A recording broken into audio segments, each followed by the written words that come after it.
Echoes of the Cursed Trail. The sun was already setting when Sarah reached into the back seat of the dusty van, pulling out her weathered history book. She had been fascinated with the old Spanish trail ever since she'd first read about it in one of her college courses. The trade route, once vital for commerce, now lay forgotten under the vast Nevada sky, rumored to be haunted by the ghosts of lost travelers and cursed treasure. "Last stop before we camp," Sarah said, tucking the book back into her bag. "An old mining town. We'll have our own adventure." Her friends, a mix of eager adventurers and skeptical bystanders, laughed. They had all agreed to this impromptu road trip, a break from college stress and a chance to explore history, if only in the most thrill-seeking sense. They had no idea what they were about to stumble into. The town was little more than a crumbling ghost of its former self. Dust-choked buildings leaned at odd angles, and the cracked earth beneath their feet had long since swallowed the life that had once thrived there. Faded signs clung desperately to broken structures, words illegible in the harsh light of the fading day. It was eerie the way the wind whispered through the empty streets, carrying a heavy, almost oppressive weight. "Perfect place for a campfire," joked Tom, tossing a bag over his shoulder. They set up their tents by what looked like a long-abandoned saloon, the wooden sign barely clinging to its rusted hinges. As darkness settled in, a fire crackled, but the warmth of the flames did little to dispel the chill creeping up Sarah's spine.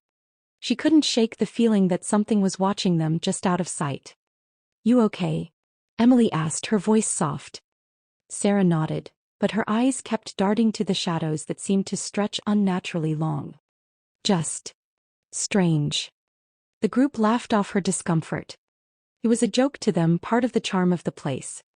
But as the night deepened, the air grew heavier. The wind picked up, moaning through the ghost town like the remnants of long-dead voices. Then it began. A low creaking echoed through the town, followed by the soft thud of footsteps, too heavy, too deliberate for any of them. No one spoke at first, too afraid to break the tension that had descended. Then from somewhere in the distance, a voice cried out, a man's voice, desperate, barely audible over the wind. It was the sound of someone lost.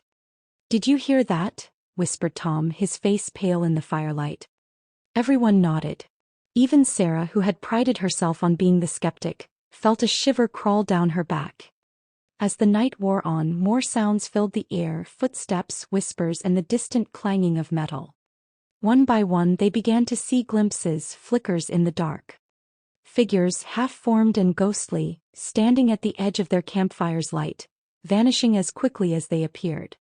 Each vision more distinct than the last, the image of a man disheveled with dirt-streaked clothes, a child clutching a small doll, her face hollow with hunger.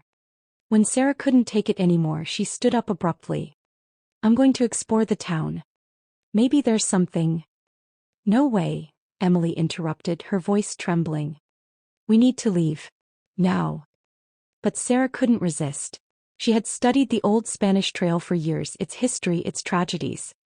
And here, in this forsaken place, she felt closer to understanding the truth than ever before. She pulled out her flashlight and started walking toward the ruins of the mining town, the others hesitating behind her. Minutes later, Sarah found herself standing before an old shack near the town's edge. The door yawning, and inside, a faded map was pinned to the wall. She stepped inside, her heart racing, drawn to the map like a magnet. It was old, frayed at the edges, but clear enough to show a hidden location, one marked with the crude image of a mountain. The map promised a stash of gold, treasure long lost in the annals of time. But the markings surrounding the map were ominous and written in small, barely legible script, a warning: "Do not seek that which has been buried. The dead do not forgive." Sarah's pulse quickened as the pieces of the puzzle clicked into place. This was it, the treasure her books had alluded to, the one that had claimed so many lives. But as she traced the map with trembling fingers, the air grew thick, stifling, as if the town itself was holding its breath. "Sarah," Tom's voice was tight with fear. "Come back. We're leaving." But it was too late. The spirit of the cursed treasure had already been awakened. As she turned to leave the shack, the shadows around her began to twist and writhe. Figures emerged from the darkness, no longer mere glimpses but full apparitions, each one more grotesque than the last. Faces twisted in eternal agony, the remains of travelers who had sought the treasure and never returned. One by one, Sarah's friends were snatched into the darkness.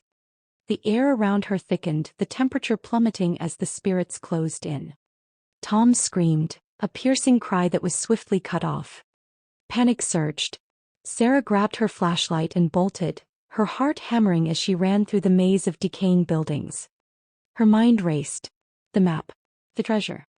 She had to go back, she had to end this. The last of her friends, Emily, was gone by the time she reached the outskirts of the town, her footsteps echoing in the night.